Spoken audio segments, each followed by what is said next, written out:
So, this movie is bad. I'm sorry, what? Welcome, fellow Disney Channel babes. Whether you're from the nostalgic 90s, Or the awkward aughts. or you're giving Gen Z, we're glad that you're here. I'm Gabriella. And I'm Natalie, and this is the podcast where we rave And sometimes roast. classic Disney Channel original movies. You're listening to Once Upon a DCOM. Hello, and welcome to Once Upon a DCOM, the podcast all about your favorite Disney Channel original movies. If you don't already know us, my name is Natalie, and this is my brilliant co-host, Gabby. Aw, thanks, Natalie. Hi, guys.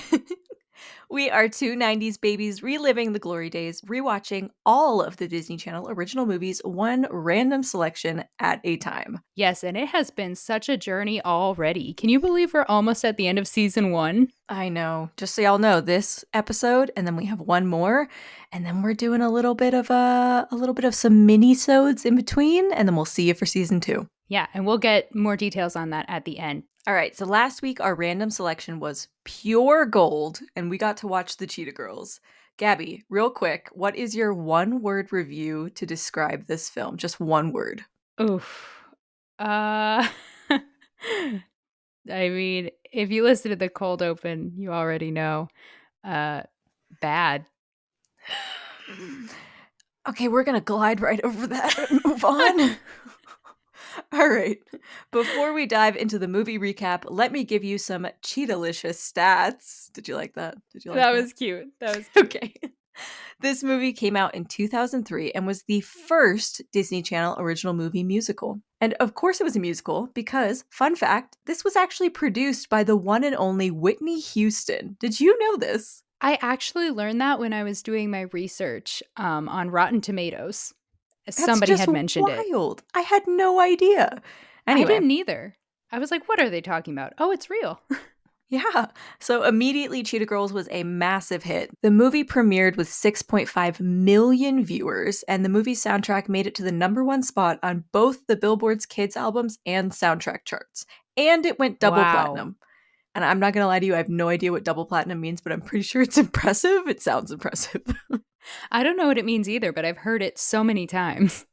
Yeah, so big success right away, right? And the movie led to 2 sequels, Cheetah Girls 2 and the Cheetah Girls One World, both of which everybody has to look forward to us covering on this podcast. Especially me, because I love the second one. The second one is so freaking may good. be contributing to why I don't like this one I tried to tell listeners, back me up. I said in the last episode, Gabby, it's good, but don't compare it to the second one because the second one is better. I tried to tell you. I didn't compare it, and I didn't even go in thinking. You did. No. Listen. I didn't go in intentionally thinking it will be as good as the second one. I literally went in like, it won't be as good as the second one. But it was so far below the second one in caliber that I think just because I knew the second one existed, and because I love that one so much, it just naturally brought this down even lower for me. Well, I'm going to rock your world with the discussion points about why it's such an impactful movie. So you wait. Just you wait. I would love for you to convince me why I'm wrong. I would like to clarify. Me thinking it's a bad movie doesn't mean I didn't enjoy watching it. I enjoyed watching it. I had fun. But I think it's a really bad movie. Okay, so we're moving on.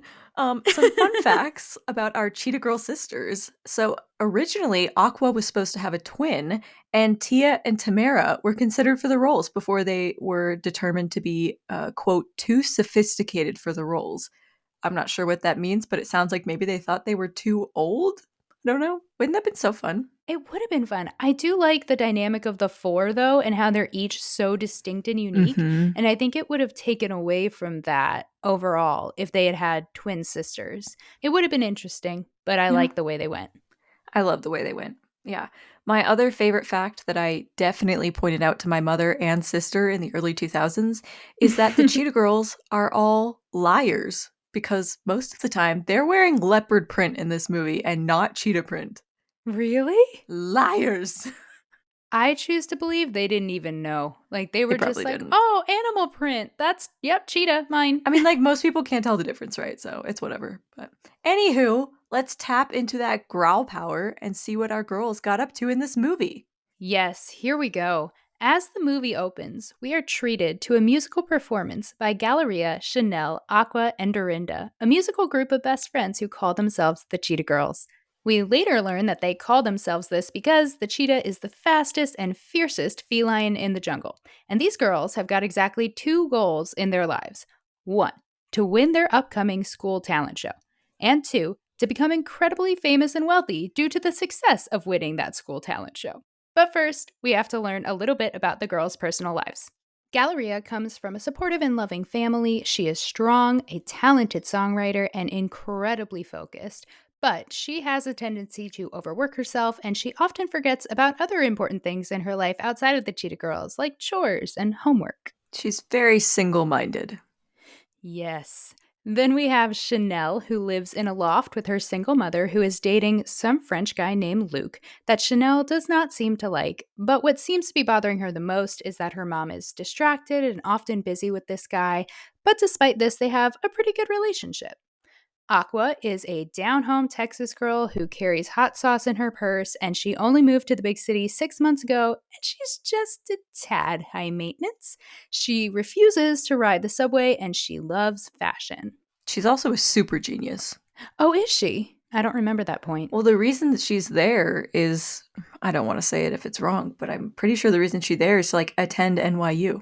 Oh. Yeah, she's like in college level courses while in high school also, and that's why she's in New York. And she's in this band? Mm-hmm.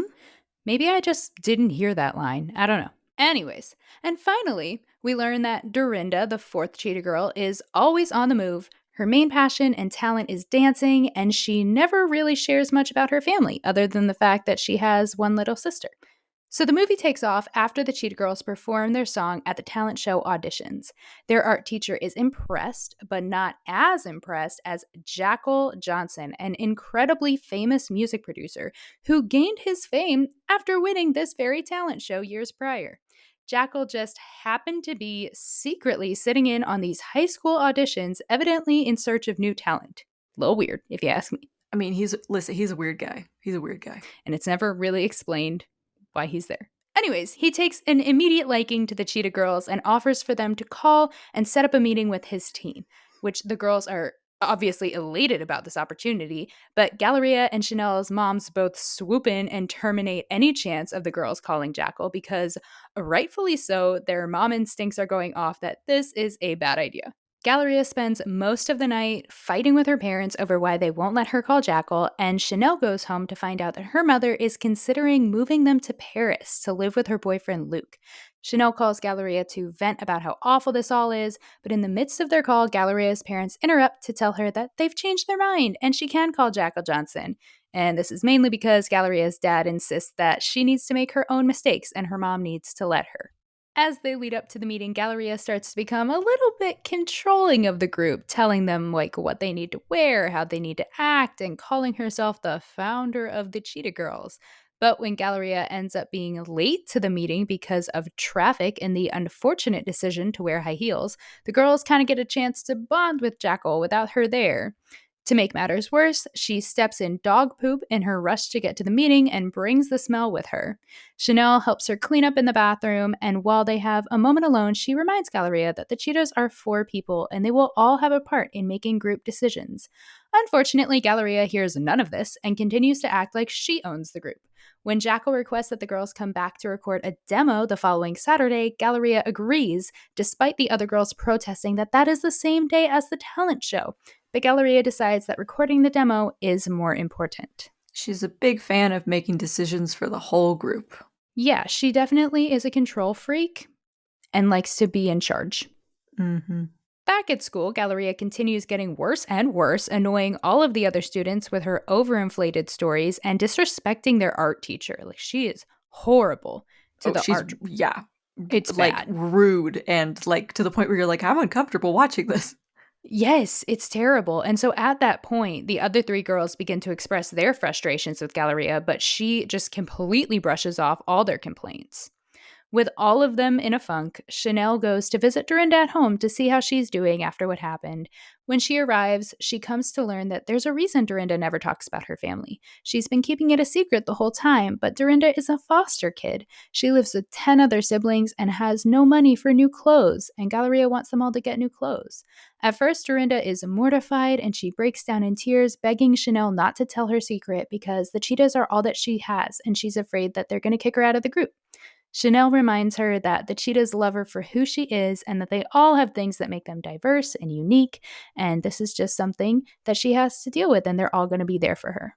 After this, Chanel tries to talk to Galleria about the group, how frustrated everyone is, and what's been going on with Dorinda, but once again, Galleria ignores all of this and continues to stand by her actions that what she's doing will be best for everyone, and they will all thank her once they're famous. Things really come to a head the next day when the cheetahs attend a pitch meeting with Jackal and his marketing team, who have decided to change everything about the cheetahs. They want to change their sound, their name, even make them wear masks and lip sync. The girls are all uncomfortable with this, but none so much as Galleria, who has the group perform one of their original songs to convince Jackal that they don't need to change. But Jackal stands firm that this is what the label wants, and the girls can either go with it or walk. The cheetahs have a private meeting in which Aqua finally goes off on Galleria for how she's been acting. Chanel and Dorinda back her up, and they tell Galleria that they really can't trust her anymore. In her hurt and frustration, Galleria leaves on her own. The rest of the group tell Jackal that they need some time to think things over. And as they walk out, they see a swarm of other girls that Jackal has ready to replace them with. That night, when tensions are highest, Chanel and her mom also get into a fight when Chanel finally expresses how she's been feeling, like overlooked because of Luke. But also, after learning what she did about Dorinda's family, she is just happy to have a mom who loves her, and it's a really sweet and cathartic scene. And some excellent acting from that Cheetah Girl. Yeah, she's phenomenal. I really like that actress. So to wrap things up, you're going to love this ending if you don't know. Galleria is one day out walking her dog Toto, and Toto runs away from her and somehow gets stuck down a street drain. The event rallies the entire New York fire and police departments, and within an hour, she is the top news story of the evening. This is really how the movie goes. Yep. Stuck dog, top story of New York City. That's not even on the main road. Like, he's off on a sidewalk, and for some reason, this has shut down the entire New York City block. Yes, it has. And traffic is backed up for miles. So having seen the news story, the rest of the Cheetah Girls, even though they're angry, rush to help Galleria and Toto. When they arrive, the fireman cannot get Toto out, and he claims that the dog needs to willingly crawl back up to where they can reach him. So Galleria and her friends decide that they need to sing because the dog loves to dance to their music, and wouldn't you know it, it works. They sing into the steam grate, and Toto wiggles and dances, and eventually he is saved. Huzzah. And it's beautiful and amazing, and there's a music video number, and we love it. Oh, yeah. Oh, I'm getting to the music video number. So sorry, I skipped ahead. No, it's okay, because they haven't forgiven each other yet, obviously. They're just saving the dog, right? So as the girls begin to walk their separate ways, Galleria uses the power of song to bring them all back together for one final show, which the media captures and puts on the news. And by the end of the song, all the girls are friends again. Oh, and by the way, they also win their school talent show, even though they weren't even there. If you want to know, you have to watch the movie. Oh, and Galleria makes out with the guy at school who's been bullying her all year, but only because he really super duper likes her. And that is the Cheetah Girls. And then Jackal Johnson calls them and says, "Hey, I saw you guys on the news," and they all give him a piece of their mind. I do really like that they had him admit that he was wrong. Like, I like that he says to his team, like, oh, we really screwed up here. Well, he doesn't say anything. His team is like, you messed up, and he just kind of like nods, and he's like, yeah, I did. Yeah, but there's like a recognition, like I made a mistake. For sure. So yeah. How do you feel about it? You love it, right? Do you want me to start, or do you want to start? Because I feel like maybe we should end on a positive note. You don't want to open on a positive note? Okay, fine. I'll open. This movie is incredible. I adore it. I loved this as a kid. I obviously, as everyone in the universe can agree, think Cheetah Girls 2 is better. It is. It's totally better. But Cheetah Girls 1 is the foundation, and that is why I love it. Mm-hmm. I love it because it is so diverse. I love that it is like culturally and racially diverse. I also love that it's diverse in like upbringing styles and Mm-hmm. socioeconomically and types of females. I love that it is a story that is like about female friendship and like is genuinely shows the highs and lows of female friendship and doesn't shy away from the fact that girls can fight and get mad at each other and still come back to being such wonderful friends. I love that it talks about like powerful leadership styles and bad like detrimental leadership styles. I love that it has such like incredible moms and dads that show up in this Mm-hmm. movie and speak so positively into the girls' lives. I think it's such a complex and like really really diversified story that I just adore. Mm-hmm. Okay, all of that, yes, I agree with you. I feel kind of similar to when we talked about Go Figure, and you were like, I agree with all your points, and I still just didn't like it. Yeah, I know. So I think what this movie has going for it 100% more than anything else is the diversity in all the various ways that you were talking about. That is by far the best part of it for sure. And agree with you and I stand by that. It is one of the most progressive Disney movies in that way. And I think it did it really beautifully. And we'll get into that more in the discussion because all the things you brought up, I was like, yes, those are all points I have to talk about later. Um, Things I didn't like. For me, and I watch Disney Channel movies like all the time. It was a cheese factor level that I could not tolerate. Like I felt like the jokes were so bad. They were landing so flat for me. Like I was What? uncomfortable. Like the dialogue, the writing, I just thought was really bad. Like just my opinion, Really? I'm not like a screenplay writer. I just feel like the only reason that it even like is what it is because of who they chose to act in it. Like the Yes. actors made it memorable, but for me, barely tolerable. Barely tolerable. I would not watch it again. Like it made me uncomfortable. The second one is so good and stands on its own. Like I needed no further information. I wanted to know the backstory. But with the second one, like I watched it having never seen this and I never went for it. Like I just really need to know because it stood alone on its own so well. And I feel like these characters, as compared to the second one, and again, I know I watched them out of order. Okay, I get it. Like that was wrong. But because I've seen the second one, they are so developed and complex in the second one. Like the girls, the four main girls. And in the first one, I feel like they're just so one dimensional and I don't see any growth in them. Like, Raven's character sucks. No one is that mean, and her friends come back around that fast. Maybe Chanel, because it seems like they have a history or whatever, but like the other two have just been around for like a couple months to a couple years in Galleria's life. I would not go back to that friendship. That was that toxic. And so that to me was Yeah. frustrating that she was as awful as she was and has like really no conviction about it whatsoever at the end. She's just kind of like, oops, sorry, anyways. And like they're all just like, because we got sisters. And I'm like, sisters don't act like that. Like the rest of you were right. And she was horrible. And it was just, and then I'm like, all the little like things they said, it was like too, I don't know, too cringy for me. I think this is where our friendship ends. I No! think this is it. So thank you, listeners. I'm signing off. Thank you all for joining us for this season. And we will be recasting Gabby for the next one. So send in your Recasting. applications. I do all the editing, Natalie. I'm kidding. I love you so much.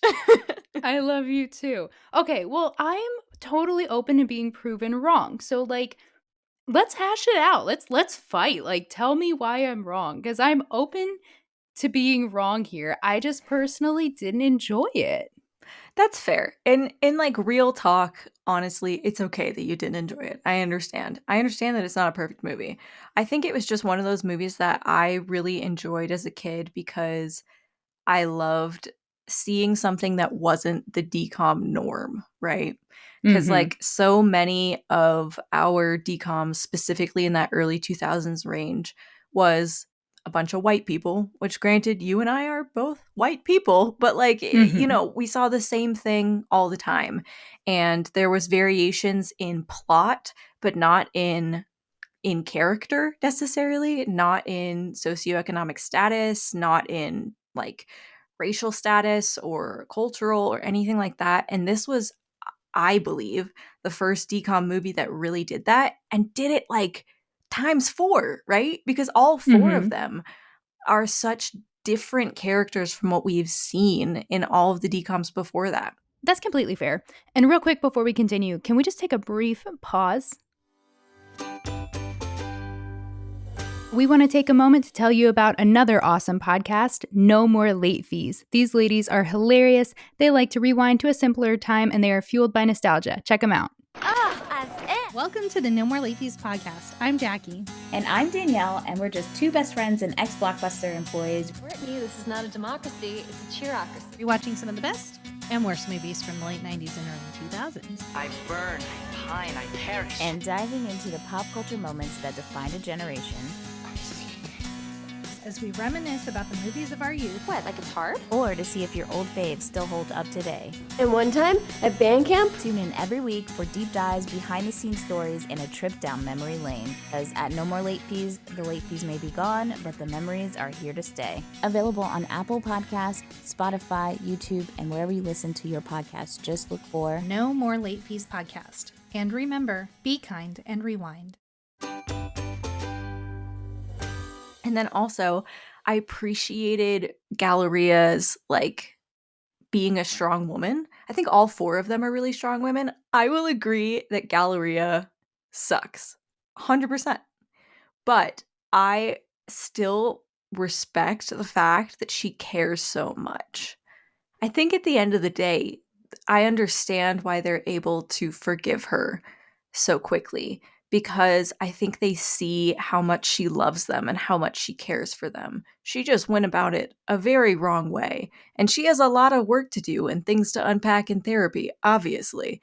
But I think at the end of the day, they understand that she didn't mean it in a detrimental way. Does that make sense? But she kind of doesn't care about them at all. Like, that's the thing, is she only cares about her vision for getting them famous, and she only keeps them around because she needs it to be a group. And even when she has the potential to go out on her own, she's like, fine, I'll do it myself. Like, I don't think she does really care about them. Maybe Chanel, like I said, because they have a longer history.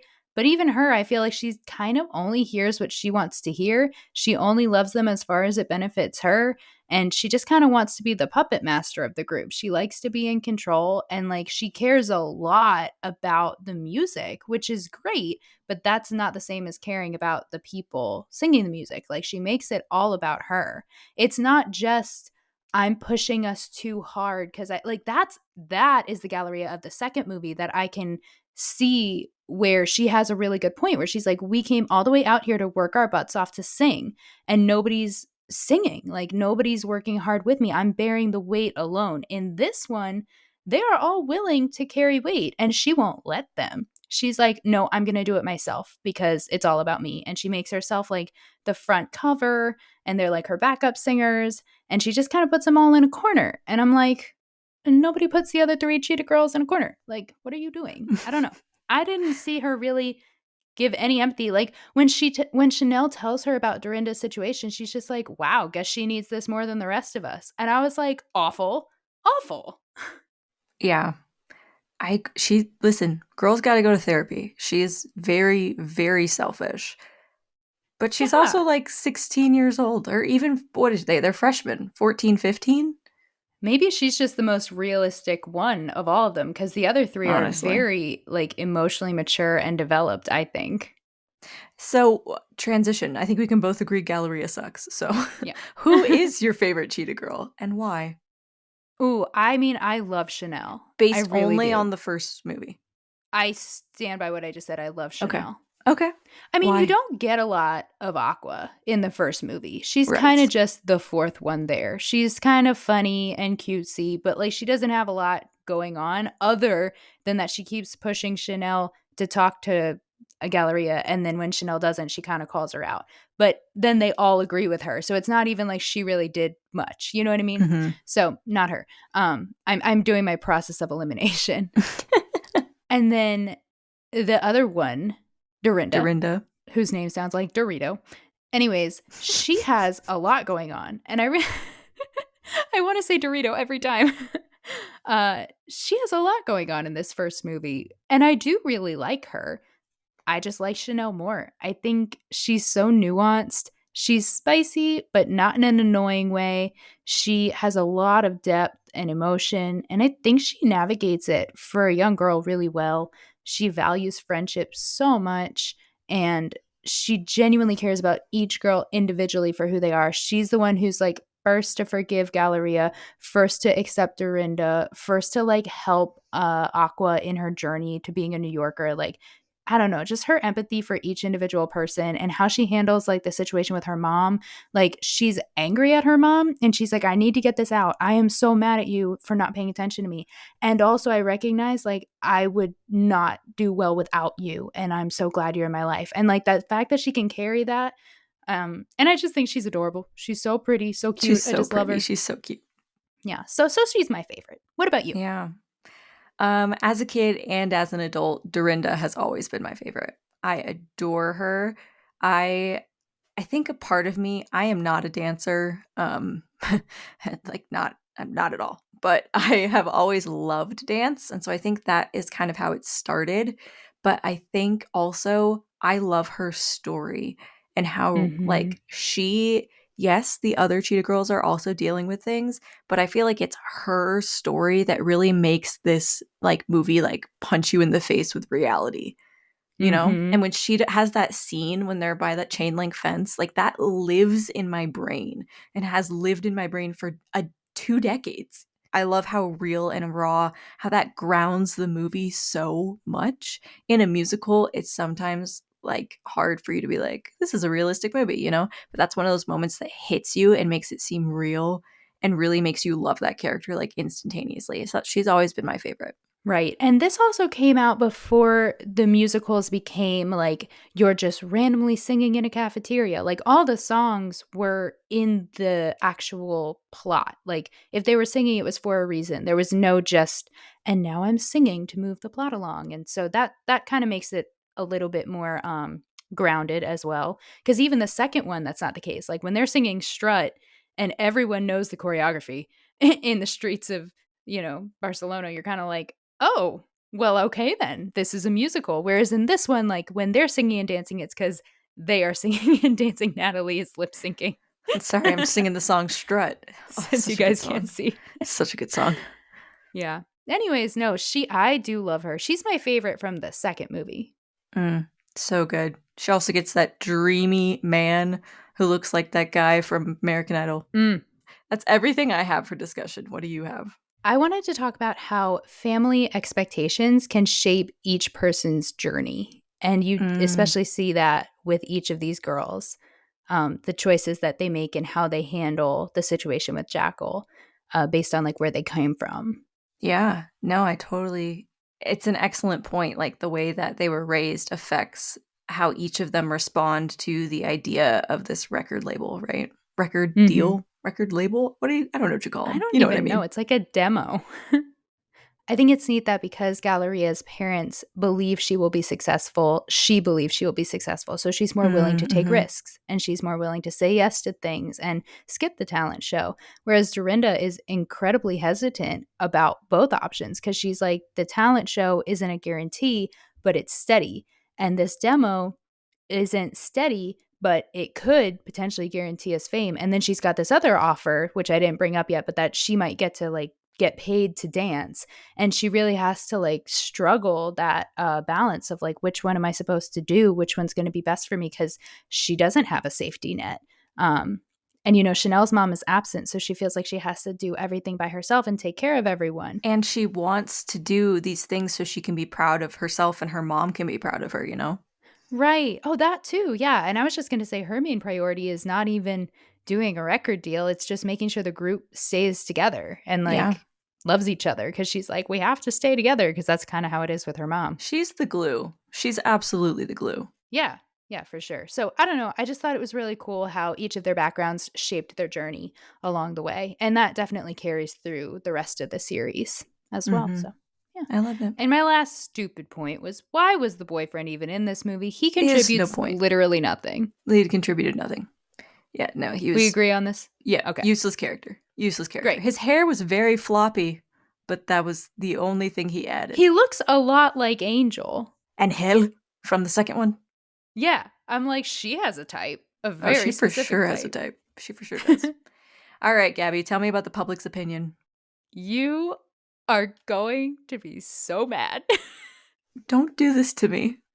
If this isn't me, I'm not doing this. Not this time. This is the biggest disparity we have seen yet on this show. All right, everyone, we're going to go to Rotten Tomatoes, our favorite place to hear what the people think and what the critics think. And let me tell you, there's a tomato meter, which we don't always have because there's not always enough critics' reviews. You have to have at least, I think it's like 3 or 5. Well, this one had 8 reviews for the tomato meter, which is significantly less than the 50,000 plus from the critic, from the audience. So are you ready for the numbers? You look like you're going to have a panic attack, Natalie. I probably am. Tell me. All right, so the tomato meter with its 8 critic reviews is 75%. The highest That's I think we've seen. Yeah. Okay, so from the I'm critics. pleased with that. You made me all scared that it was going to be bad. Well, remember what I said. The biggest disparity we've seen between numbers. So if that one's high, Okay. our audience score, 50,000 plus reviews, 49%. Okay. First of all, they're wrong. But second of all, that's not as bad as I thought it was going to be. Okay, I really played it up so you wouldn't be devastated. You really played it up. I thought it was going to be like 14%. And I was going to be like, Troy Bolton's number? No. Well, if I had just come out right away and been like 49%, you would have had a reaction, right? Because that's shocking, Probably. I think. Yeah. You know, it's a bunch of haters coming in and watching it in 2024 and being like, this movie's garbage. Oh, but were they? I'm going to read you some reviews. We'll see. Gabriella. First, I'm going to read our critics' reviews. So I pulled 4. They're all positive. It was crazy. The critics loved it. So here we have So did everyone okay, hold up. So did everyone in 2004 or 3 or whenever this came out. 2003. Everybody loved this when it came out. You're all liars if you said you didn't like this movie if you saw it in 2003. We all loved it. We ate it up. We thought it was great. You're all lying. You're lying. You're watching it now and having opinions, but when you were a child, you loved this movie. I think Mic you should drop. open like a public forum for people to just disparage this film and you fight them on it. I will physically fight people who say this is a bad movie. That's you, Gabby. Next time we're in the same state, it's going down. Oh gosh, I'm gonna have to go on the run. Okay, so Jomi from The Ringer says the film made stars out of its cast, especially Raven and Adrienne Bailon. Is that how you say that? I have no Adrienne idea how to say her Bailon? last name. Anywho, it gave us incredible bops and, dare I say, changed the way we dressed in 2003. Cheetah print became popular. Or leopard print, really, let's be honest. Let's be honest. Then we have Adriana Gomez from The Cinema Soloist, who said, in the long run, the music is more memorable than the movie itself, but it's a pleasant reminder of a simpler past. I'll still bump girl power every now and then. Girl power, girl power. Mm-hmm. Then we have Jacqueline Cutler, who said, despite the overly sappy and ridiculous ending, which it was, this is a pleasant way for preteens and teens to spend a Friday evening. The absolute worst that could come of this was viewers may start saying Cheetah-licious. The ending was spectacular. I will take no notes. Please move on to the next one. Okay. And Laura Fries from Variety says that Cheetah Girls aspires to be a culturally diverse morality lesson disguised as musical fantasy. Instead, this is a negative one, I forgot. Instead, it's a diva training film with a plot about as memorable as a Kelly Clarkson picture. I'm sorry, I didn't trigger warn you on that one. You did not. You did not. I think this plot is very memorable. I don't know. I can recite this word for word, but that's just me. So now here's some audience reviews. These go from good to bad to worse. So just know we're starting at the top. Ready? Okay, you're going to like the first one. Okay. I'm sorry. Oh, and none of these have names. I'm sorry, but the audience that gave this a bad score was just grown people that didn't have a childhood. Exactly. Yes. Anonymous, you and I, same person. I get you. Okay, anonymous part dos. This DCOM is known as a classic, and it definitely earns that with its incredibly written characters and presents tension that elevates character growth and narrative. But where it stumbles is in the final act, where the conclusion seems to be so simple, yet so unearned, that in a way it unravels what the whole movie set up. I agree with that person. I can respect an opinion and still think it's wrong. Next. That's fair. It's fun watching old movies from my childhood, but it's awful when some just aren't as great as you remember. Still, the songs made me want to dance. Ha ha. Next. And finally, it was horrible in 2003, but it seems to have gotten even worse today. I don't understand how that's possible since it's the same movie, but it is. Okay. So where are they now, Natalie? Let's just move on so your heart rate can come back down. Okay. Calm myself down. Moving on. Okay. All right. I'm flustered. All right. I'm so sorry. I feel like this is my fault. I feel like you wanted us to be on the same page against I wanted the us critics. to be on the same page. It's fine. I thought that because you like Cheetah Girls too, you would change your opinion, but it's fine. It's fine. It's I'm fine. sorry. We're feeling spicy today. Okay.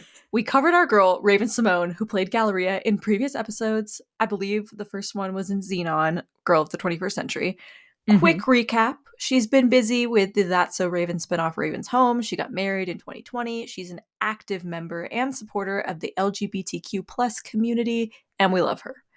Moving on. Is this the third or the fourth one with her? Because she was in Xenon, she was in Kim Possible. Was she also in Cadet Kelly? No. I think this is the third. Okay, cool. And we'll see her 2 more times at least. Yeah, we see her a few more times. Girl was busy. All right, on to Adrienne Bailon Houghton. Bailon Houghton. I should have looked it up. Adrienne, our girl who played Bestie Chanel. After the Cheetah Girls, Adrienne co-hosted the daytime talk show The Real from 2013 to 2022, earning a Daytime Emmy Award. Girl's an Emmy winner, did you know? Ooh, didn't know that. Good for her. She also competed on The Masked Singer in 2019 as the Flamingo, finishing in 3rd place. I did know this, because wasn't Raven like a judge, or she was another singer or something? Girl, I don't know. I don't watch that show. I saw a TikTok about it. Like, they were on the show together somehow, and it was like, That's oh my cute. gosh, it's you. I love that. In 2002, she joined E! News as a co-anchor, but she stepped down in 2023. She married musician Israel Houghton in 2016. Adrienne has been very candid about her experiences with IVF and her whole emotional journey into motherhood. She faced a lot of fertility challenges, and the couple eventually welcomed their son, Ever James, via a surrogate in August 2022. So, oh wow, she finally got there, and she's just like so sweet and honest about her whole journey, and her Instagram is popping off, y'all. So go check her out. She's just stunningly beautiful. Mm-hmm. All right, who's next? We have Kiely Williams, who played Texas girl Aqua. She pursued solo music projects, and she acted in a few other films after Cheetah Girls.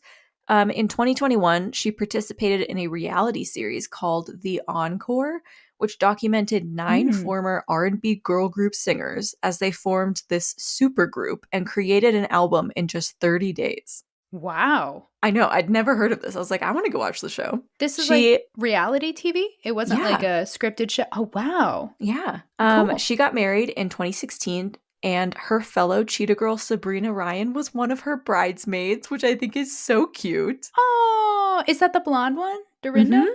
Oh, yep, that's Dorinda. And she has 2 daughters named Rowan and Archer. I love that. Oh, these are all making me so happy. Okay, where's Dorinda? Okay, last off, we got Sabrina Bryan, who played my favorite girl, Dorinda. She kept on dancing like we all knew that she would. She competed on Dancing with the Stars in 2007, and she returned for the All-Star season in 2012. Oh, I will be looking that up tonight and all of her dances.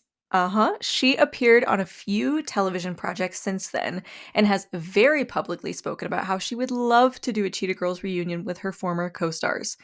She is married with 2 kiddos. I'm going to attempt to say this name. I think it's Camilla. It might be Camellia. Tough to say. And Ledger. And Gabby, and here's the best part, something that I just discovered in doing this research. Sabrina hosts a podcast with fellow Disney Channel star Will Friedle of Ronstoppable fame. Stop it. Where they watch old DCOMs and interview Disney stars. Shut up. I know. Can we it's called connect with Magical. Them? I know it's called Magical Rewind. I am so checking that out after our recording because I didn't have time before. I had no idea. Is this connected to the girl from Cadet Kelly / Even Stevens, or is this separate? It's separate. Oh my gosh. We have to look at it. I know. Isn't that wild? Will Friedle is like our favorite voice actor. I know. And I freaking love Sabrina Bryan.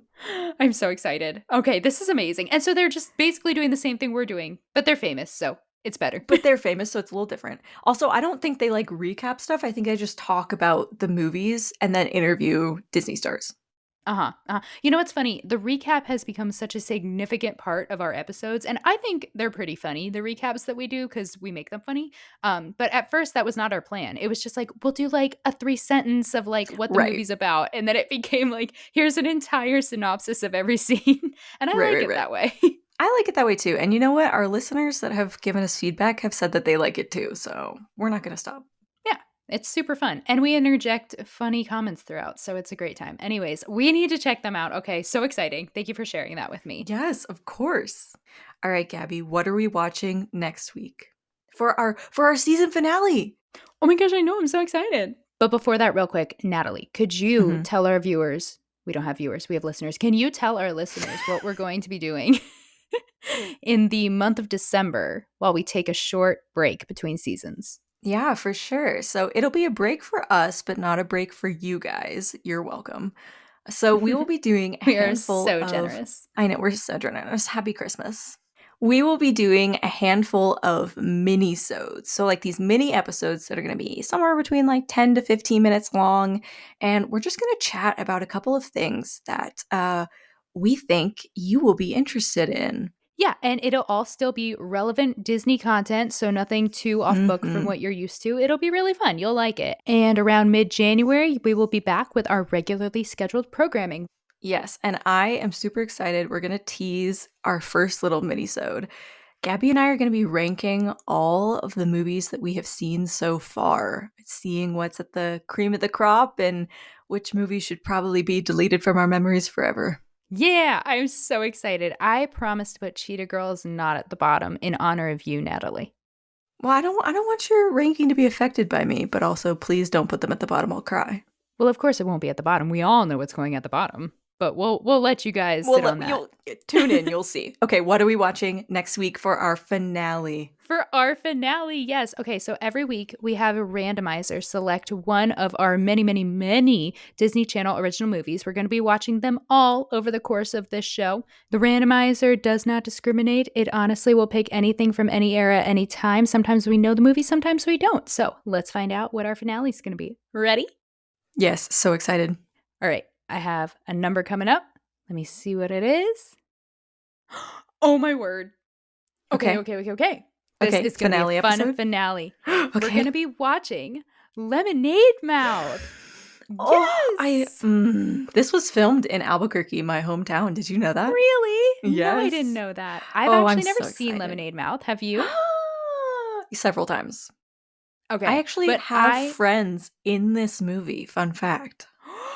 Oh, you're going to need to talk about them when we record. You're going to need to tell me about them. I totally will. Okay, cool. Well, I can tell you this is one of my husband's absolute favorites. He has been asking when we will watch this. I know the soundtrack is killer, so I'm very excited. Oh, yeah. Talk about songs being stuck in your head. This one. Oh, yeah. Lemonade Mouth will be in your brain for the rest of time. And it has Bridget Mendler. Dr. Bridget Mendler. It's a little teaser for next week. Ooh, okay. I'm doing the Where Are They Now next week, so will I actually have someone who's become successful? Oh, yeah. Thank goodness. Okay, everybody, join us for our finale episode, Lemonade Mouth. Go watch it. So excited. Can't wait. See you guys next week. See you next week. Bye. Thank you all so much for listening to this episode of Once Upon a DCOM. Like what you just heard? Leave us a rating and review. We'd love to hear your thoughts. Also follow us on Instagram and TikTok at onceuponadcom.podcast and share this podcast with your Disney-loving friends. A big thanks to Gabby for editing this whole podcast together. Thanks, friend. And don't forget to subscribe because there's always a new episode on the way.